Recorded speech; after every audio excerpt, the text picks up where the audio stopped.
तो दोस्तों आज तारीख हो गई है 22 सितंबर 2023 की, साथ ही में दिन है शुक्रवार का। तो आइए बिना देर किए फटाफट से जानते हैं आज की ताजा खबरें और मुख्य समाचार। तो देखिए आज के मुख्य समाचार की पहली बड़ी खबर, रेलवे ने दुर्घटना मुआवजा राशि 10 गुना बढ़ाई। अब रेल हादसे में जान गई तो 50,000 की जगह 5 लाख रुपए मिलेंगे। वहीं चोरी डकैती होने पर भी सहयोग राशि दी जाएगी। जी हाँ, रेलवे बोर्ड ने रेल दुर्घटना में मिलने वाले मुआवजा को 10 गुना बढ़ा दिया है। अब अगर ट्रेन हादसे में किसी की मौत हो जाती है तो उसके परिजन को यानी कि उसके परिवार वालों को 50,000 रुपए की जगह 5 लाख रुपए की सहायता राशि दी जाएगी। वहीं बताया गया गंभीर घायल व्यक्ति को 25,000 रुपए की जगह 2.5 लाख रुपए दिए जाएंगे। साथ ही मामूली चोट लगने पर 5,000 रुपए की जगह अब 50,000 रुपए का मुआवजा मिलेगा। साथ ही में रेलवे ने कहा है कि अगर किसी ट्रेन में कोई आतंकी हमला हो जाता है, डकैती हो जाती है या कोई हिंसक हमला होता है तो ऐसे में भी अब पीड़ितों को मुआवजा दिया जाएगा। फिलहाल ताजा जानकारी यह है कि फाइनली इसे लागू कर दिया गया है। कुल मिलाकर आसान शब्दों में कहें तो लगभग सभी चीजों की मुआवजा राशि को 10 गुना बढ़ा दिया गया है। देखिए अगली खबर, चंद्रयान 3 के फिर से है जागने की उम्मीद। सूरज कम्युनिकेट करने की कोशिश करेगा। जी हाँ, चंद्रयान 3 के लैंडर और रोवर के एक बार फिर से जागने की उम्मीद है। 14 दिनों की रात के बाद चांद के साउथ पोल पर एक बार फिर से सूरज की रोशनी पहुंचने लगी है। ताजा जानकारी के मुताबिक इसरो स्लीप मोड पे डाले गए विक्रम लैंडर और प्रज्ञान रोवर को आज यानी कि 22 सितंबर को संपर्क करने की कोशिश करेगा। अगर संपर्क हो जाता है तो चांद पर अध्ययन करने का काम फिर से शुरू हो जाएगा। साथ ही बताया गया इसरो ने लैंडर और रोवर को स्लीप मोड में डालने से पहले बैटरी को फुल चार्ज कर रखा था। रोवर को ऐसी दिशा में रखा गया था कि चांद पे 14 दिन के बाद सूरज निकलने पर सूरज की जो रोशनी है वो सीधे सोलर पैनलों पे पड़े। इसी की वजह से उम्मीद की जा रही है कि आज 22 सितंबर को चंद्रयान 3 का जो रोवर है और जो लैंडर है वो फिर से जाग सकता है। देखिए अगली खबर, पानीपत में 3 महिलाओं से किया गया गैंगरेप, साथ ही में की गई लूटपाट। हथियारों के बल पर परिवार को बंधक बनाया गया, पूरी रात की गई दरिंदगी। जी हरियाणा के पानीपत जिले में 4 बदमाशों ने बड़ी वारदात को अंजाम दिया है। ताजा जानकारी के मुताबिक मतलौडा थाना क्षेत्र के एक गाँव स्थित डेरा मछली फार्म हाउस पर काम करने वाली महिलाओं को बदमाशों ने अपनी हवस का शिकार बनाया है। इनमें से एक महिला की जान चली गई है। असल में जिस महिला की जान गई है वो काफी लंबे समय से बीमार चल रही थी। यही नहीं, बदमाशों ने हथियारों के बल पर प्रवासी मजदूरों के साथ मारपीट करने के अलावा उनके पैसे भी छीन लिए। वहीं बताया गया बदमाशों ने परिवार के पुरुष और बच्चों को बंधक बनाकर महिलाओं के साथ गैंगरेप किया। पीड़ित परिवार की महिला ने बताया है कि गांव से दूर डेरे में परिवार समेत रहते हैं। रात लगभग 1 बजे 4 नकाबपोश युवक उनके डेरे में घुस गए। उनके पास चाकू और पिस्तौल थी। उन्होंने हथियार के बल पर परिवार के 3 पुरुष और बच्चों को हाथ पैर बांधकर एक कमरे में बंद कर दिया। उसके बाद महिलाओं को जबरदस्ती खींचकर बाहर बरामदे में ले गए। चारों ने हथियार के बल पे पूरी रात महिलाओं के साथ गैंगरेप किया। शोर मचाने पे पिस्तौल से जान से मारने की धमकी दी। जानकारी के मुताबिक सुबह 4 बजे तक महिलाओं के साथ दरिंदगी की गई। उसके बाद जाते हुए महिलाओं को भी कमरे में बंद कर दिया। बदमाश 13,000 की नकदी और चांदी का पायजेब लूट कर भी ले गए। देखिए अगली खबर, आईएनएस विक्रांत जैसा दूसरा एयरक्राफ्ट कैरियर बनाने की है तैयारी। ये 40,000 करोड़ में बनेगा, तब हम हिंद महासागर में चीन के बराबर हो सकेंगे। जी हाँ, नौसेना ने रक्षा मंत्रालय को आईएनएस विक्रांत जैसा देश का दूसरा स्वदेशी एयरक्राफ्ट कैरियर 2 के निर्माण का प्रस्ताव दिया है। रक्षा मंत्रालय के सूत्रों के मुताबिक एयरक्राफ्ट आईएनएस विक्रांत बनाने वाली केरल के कोचीन शिपयार्ड लिमिटेड से ही बनवाया जाएगा। जानकारी के मुताबिक 45,000 टन के एयरक्राफ्ट कैरियर को बनाने में 40,000 करोड़ से ज्यादा का खर्च आएगा। वहीं बताया गया अगर प्रस्ताव को मंजूरी मिल जाती है तो एयरक्राफ्ट 8 से 10 साल में बनकर तैयार हो जाएगा। वहीं साथ ही में ये भी बताया गया है कि अगर हम ये दूसरा एयरक्राफ्ट बना लेते हैं तो इस मामले में हिंद महासागर में हम चीन की बराबरी कर लेंगे। दोस्तों वैसे आप नहीं जानते हैं तो आपको आसान शब्दों में बता दें कि एयरक्राफ्ट पानी पे तैरने वाले इतने बड़े जहाज होते हैं कि इन पर खुद कई जहाज खड़े हो सकते हैं, यानी कि कई तरह के लड़ाकू विमान या कई तरह के हथियार या फिर हेलीकॉप्टर वगैरह, साथ ही में गाड़ियां वगैरह। इन एयरक्राफ्ट में कई तरह के आधुनिक सिस्टम लगे होते हैं जो कि देश की रक्षा करने में या जंग के दौरान काफी मदद करते हैं। इसको ही आसान शब्दों में एयरक्राफ्ट कहा जाता है। देखिए अगली खबर, शक्कर व्यापारियों को हर हफ्ते देनी होगी स्टॉक की जानकारी। इससे रिटेल मार्केट में कीमतें कंट्रोल होंगी और चीनी पे महंगाई नहीं आएगी। जी आप शक्कर यानी कि चीनी के व्यापारियों को हर हफ्ते सोमवार के सोमवार अपने स्टॉक की जानकारी अनिवार्य रूप से देनी होगी। सरकार ने रिटेल मार्केट में शक्कर की कीमतों को कंट्रोल में रखने के लिए और जमाखोरी से निपटने के लिए अभी हाल ही में बीते गुरुवार को नोटिफिकेशन के जरिए ये आदेश जारी किया है। नोटिफिकेशन में कहा गया है कि शुगर के ट्रेडर, होलसेलर, रिटेलर और बिग चेन रिटेलर यानी कि ये सभी बड़े बड़े व्यापारी हर सोमवार के सोमवार शक्कर के स्टॉक की जानकारी देंगे कि उनके पास कितना शक्कर बचा हुआ है। बताया गया ऐसा करने की वजह से रिटेल मार्केट में आने वाले दिनों में जो चीनी के दाम बढ़ने हैं उसको कंट्रोल करने में मदद मिल सकेगी और आम जनता का इससे फायदा होगा। देखिए अगली खबर, टीवी चैनल्स के लिए एडवाइजरी हुई जारी। सरकार ने कहा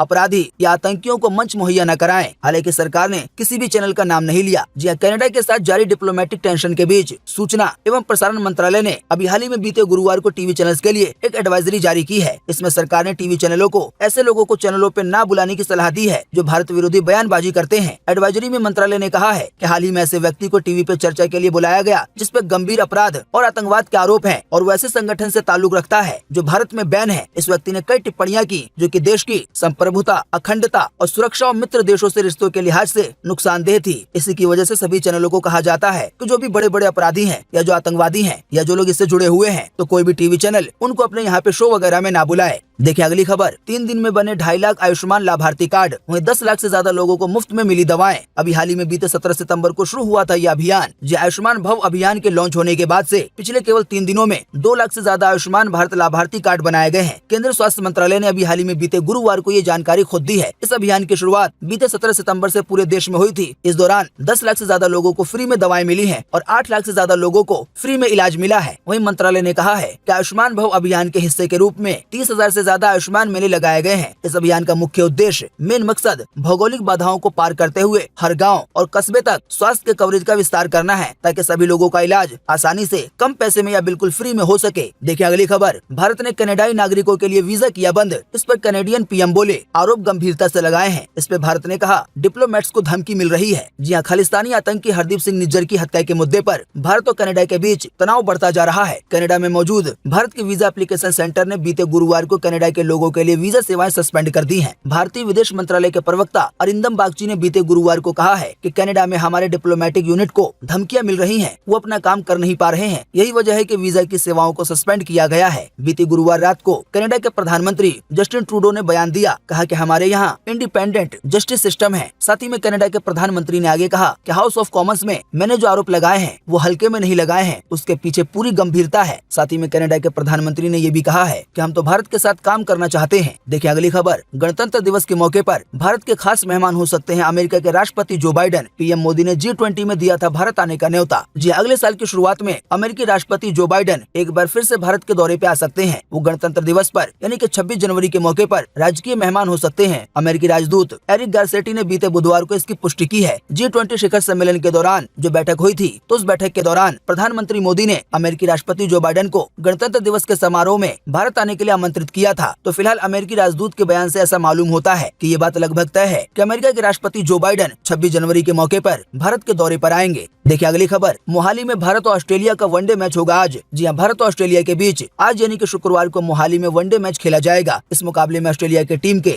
ग्लेन मैक्सवेल और मिचेल स्टार्क अपनी फिटनेस के कारण टीम से बाहर हो गए हैं, जबकि पिछले दिनों से टीम से बाहर रह रहे स्टीव स्मिथ को टीम में जगह मिली है। ऑस्ट्रेलिया का कहना है कि उन्होंने अपनी टीम में 4 फ्रंटलाइन गेंदबाजों को चुना है, वो हर हालात में गेंदबाजी कर सकते हैं। वहीं भारतीय टीम के कोच राहुल द्रविड़ का कहना है कि आर अश्विन की टीम में वापसी करना अच्छी बात है, वो अपनी गेंदबाजी से हमेशा कमाल करते हैं। इसके साथ ही 8वें नंबर पर वो बल्लेबाजी करने में भी सक्षम है। तो जो भी लोग क्रिकेट देखने के शौकीन हैं तो वो लोग आज ये वाला मैच देख सकते हैं। देखिए अगली खबर, असम के मुख्यमंत्री बोले, मेरे यहाँ होता तो हिसाब बराबर कर देता। साथ ही में उन्होंने ये भी कहा कि कुछ ही मिनट में दूसरे कांड की न्यूज भी टीवी पर चलने लगती। जी असम के मुख्यमंत्री हिमंत बिस्वा शर्मा ने कहा है कि उदयपुर के कन्हैयालाल जैसी घटना असम में हुई होती तो मैं 10 मिनट में हिसाब बराबर कर देता। कुछ ही मिनट में दूसरे कांड की न्यूज भी टीवी पर चलने लगती। हिसाब में कोई भी कमी नहीं होनी चाहिए। साथ ही में उन्होंने कहा कि अशोक गहलोत जैसे लोग कुर्सी पे बैठे हैं, राहुल गांधी जैसा नेता है, इसी वजह से आज हिंदुओं की ये दुर्दशा है। असम के मुख्यमंत्री ने बीते 21 सितंबर को राजस्थान के कोटा में एक रैली को संबोधित करते हुए ये बातें कही। ये कार्यक्रम कोटा के नया पूरा स्टेडियम में भाजपा की परिवर्तन संकल्प यात्रा समाप्त होने के मौके पर आयोजित की गई थी। इसी में असम के मुख्यमंत्री ने ये बयान दिया जिसको विवाद की नजर से देखा जा रहा है। दोस्तों अगर आप नहीं जानते हैं या अगर आपको याद नहीं है तो आपको याद दिला दें कि कन्हैयालाल वाला ये वही कांड है जिसमें 2 मुस्लिम युवकों ने कन्हैयालाल टेलर को जान से मार दिया था, तलवार से उसकी गर्दन काट दी थी।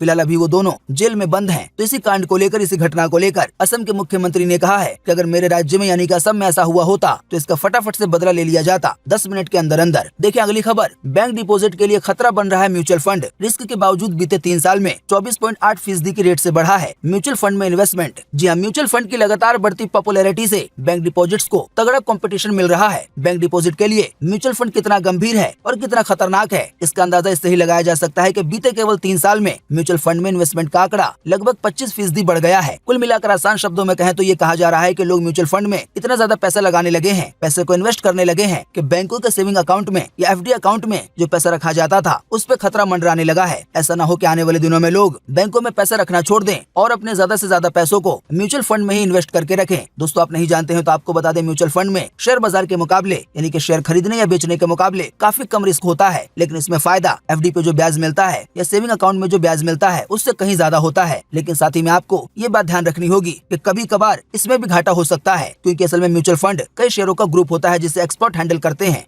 देखिए अगली खबर, फैन गर्ल जैसे शाहरुख खान को हक करती दिखी नीता अंबानी। इससे जुड़ा वीडियो सोशल मीडिया पे हो रहा है वायरल। जी अभी हाल ही में मुकेश अंबानी के यहाँ गणपति के अवसर पर एक बहुत बड़ा कार्यक्रम हुआ था। इस कार्यक्रम में बॉलीवुड के बड़े बड़े सितारे पहुंचे। इसके अलावा भी कई और बड़ी हस्तियां। इसी दौरान जब शाहरुख खान नीता अंबानी की तरफ आने लगे तो नीता अंबानी एक फैन की तरह शाहरुख खान को हक करती दिखी, यानी कि गले मिलती। देखिए अगली खबर, बिग बॉस 17 में कई सेलिब्रिटी कपल करेंगे शिरकत, अंकिता लोखंडे से लेकर इसके अलावा भी कई और कपल बनेंगे कंटेस्टेंट। जी हाँ, टीवी का सबसे चर्चित रियलिटी शो बिग बॉस 17 अगले महीने शुरू होने वाला है। हर बार की तरह से सलमान खान होस्ट करेंगे। शो शुरू होने में अभी कुछ दिन बाकी हैं, लेकिन शो में शामिल होने वाले कंटेस्टेंट के नाम सामने आने शुरू हो गए हैं। हालांकि मेकर्स की तरफ से अभी कोई ऑफिशियल जानकारी नहीं दी गई है, लेकिन सूत्रों के हवाले से जो उड़ती हुई खबर आ रही है उससे ये पता चला है कि इस बार बिग बॉस 17 में कई कपल शामिल होंगे, यानी कि जो एक्चुअल में कपल हैं, मियां बीवी हैं। देखिए अगली खबर, गूगल मैप को फॉलो करने पे गई जान, 20 फीट नीचे गिरी कार, अब कंपनी पे मुकदमा कर दिया गया है दर्ज। जी अमेरिका के उत्तरी कैरोलिना में एक परिवार ने टेक कंपनी गूगल पर लापरवाही बरतने के चलते केस किया है। परिवार के सदस्य फिलिप पैक्सन की पिछले साल 30 सितंबर को जान चली गई थी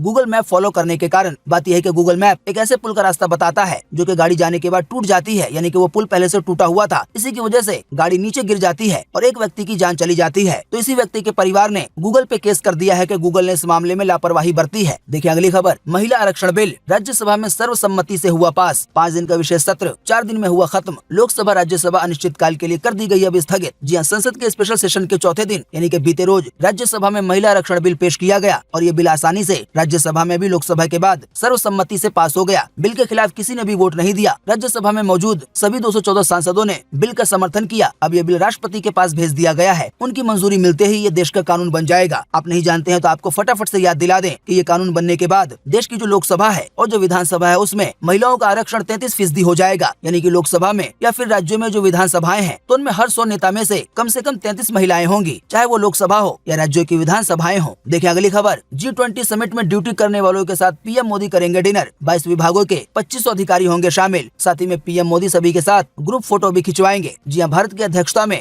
बीते 9 और 10 सितंबर को दिल्ली के भारत मंडपम में G20 समिट का आयोजन हुआ। इस सम्मेलन में दुनिया के 40 से ज्यादा राष्ट्रीय अध्यक्षों और प्रतिनिधियों ने भाग लिया था। इसको लेकर भारत ने कड़े सुरक्षा के इंतजाम किए थे। समिट के दौरान जिन अधिकारियों और जिन कर्मचारियों की ड्यूटी लगी थी, पीएम मोदी ने आज उनके लिए डिनर होस्ट किया है, यानी कि आज 22 सितंबर को। जानकारी के मुताबिक पीएम मोदी आज 22 सितंबर को 2500 अधिकारी के साथ रात का खाना खाएंगे, यानी कि डिनर करेंगे। देखिए अगली खबर, गगनयान क्रू एस्केप सिस्टम की टेस्टिंग अक्टूबर में होगी। इसरो वैज्ञानिक पद्म कुमार बोले, रॉकेट में गड़बड़ी होने पर एस्ट्रोनॉट कैसे निकलेंगे इसकी टेस्टिंग की जाएगी। जी इंडियन स्पेस रिसर्च ऑर्गेनाइजेशन यानी कि इसरो भारत के पहले human space flight mission Gaganyaan के क्रू एस्केप सिस्टम की टेस्टिंग करने जा रहा है। इसका मतलब यह है कि मिशन के दौरान अगर कोई परेशानी आ जाती है तो रॉकेट में मौजूद जो एस्ट्रोनॉट हैं, जो इंसान है, वो कैसे पृथ्वी पर सही सलामत आ पाएंगे, इसी चीज को टेस्ट किया जाएगा। इसरो के वैज्ञानिक पद्म कुमार ने इस बारे में जानकारी दी है। तो आने वाले अक्टूबर के महीने में इसका टेस्ट किया जाएगा। वैसे अगर आप गगनयान मिशन के बारे में नहीं जानते हैं तो आपको बता दें कि आने वाले दिनों में इंडिया के इतिहास में पहली बार हमारे भारत की ओर से इंसानों को अंतरिक्ष में भेजा जाएगा। देखिए अगली खबर, हिंदू धार्मिक ग्रंथ ऋग्वेद में दर्ज है ब्रह्मांड के निर्माण की दिलचस्प प्रक्रिया। बिग बैंग थ्योरी भी करता है इसका समर्थन। जी हम सभी के मन में कभी न कभी ये सवाल जरूर आया होगा कि आखिर ये ब्रह्मांड, आखिर ये कायनात कैसे बनी। जब स्टीफन हॉकिंग की ब्रह्मांड के जन्म को लेकर बिग बैंग थ्योरी आई थी तो लोगों की इस विषय के बारे में जानने की उत्सुकता काफी बढ़ गई थी। अब इसी बीच एक आर्टिकल में बताया गया है कि ब्रह्मांड के निर्माण को लेकर अलग अलग धर्मों में अलग अलग व्याख्या की गई है, अलग अलग बातें बताई गई हैं। हिंदू धर्म में भी जो कुल 4 वेद हैं, उनमें से एक ऋग्वेद के नास्तिक सूक्त में ब्रह्मांड की उत्पत्ति को लेकर कई आश्चर्यजनक व्याख्या की गई है। इसमें बताया गया है कि ब्रह्मांड बनने से पहले की स्थिति कैसी थी, फिर ब्रह्मांड बनने की शुरुआत कैसे हुई और कैसे इसका विस्तार होता चला गया। ये बेहद दिलचस्प और सोचने वाली बात है। क्या जब विज्ञान इतनी तरक्की कर चुका है तब भी वो बड़ी मुश्किल से ब्रह्मांड की रचना को और इसके मुद्दों को लेकर बात कर पाता है, जबकि ऋग्वेद में इसकी चर्चा हजारों साल पहले की जा चुकी है। इस आर्टिकल और जानकारी के मुताबिक साथ ही ये भी कहा गया है कि सोचने की बात है कि हजारों साल पहले आविष्कार के बिना, अभी जो साइंस है उसके बिना, महर्षियों ने आखिर कैसे इस बात को समझा होगा कि ब्रह्मांड कैसे बना और आखिर कैसे इस बात को पुख्ता किया होगा। ये अपने आप में ही हैरानी वाली बात है। देखिए अगली खबर, नेपोटिज्म पर सनी देओल के छोटे बेटे राजवीर देओल ने तोड़ी चुप्पी, बोले कोई गारंटी नहीं होती कि हमें भी काम मिलेगा। जी हाँ, सनी देओल के छोटे बेटे राजवीर देओल फिल्म दोनों से बॉलीवुड में डेब्यू करने जा रहे हैं। इसी बीच उन्होंने नेपोटिज्म जैसी डिबेट पर अपना रिएक्ट दिया है, यानी कि रिएक्शन दिया है। उन्होंने कहा है कि नेपोटिज्म की बहस ने उन्हें एक बेहतर एक्टर और इंसान बनने में हेल्प की है। उन्होंने ये भी बताया कि आखिर स्टार किड होने के नाते क्या फायदा होता है। हालांकि बाद में उन्होंने अंत में ये कहा कि स्टार किड होने के बावजूद, यानी कि एक हीरो का बेटा होने के बावजूद भी ये गारंटी नहीं होती कि हमें काम मिल पाएगा। देखिए अगली खबर, पंजाब में गोल्डी बराड़ के साथियों पे की गई रेड। मूसेवाला हत्याकांड का मास्टरमाइंड है गैंगस्टर। 1159 ठिकानों पे की गई है छापेमारी। देखिए अगली खबर, सऊदी क्राउन प्रिंस बोले हम इजराइल से रिश्ते सुधारने के हैं करीब। साथ ही कहा अगर ईरान ने परमाणु हथियार हासिल किए तो हम भी पीछे नहीं हटेंगे,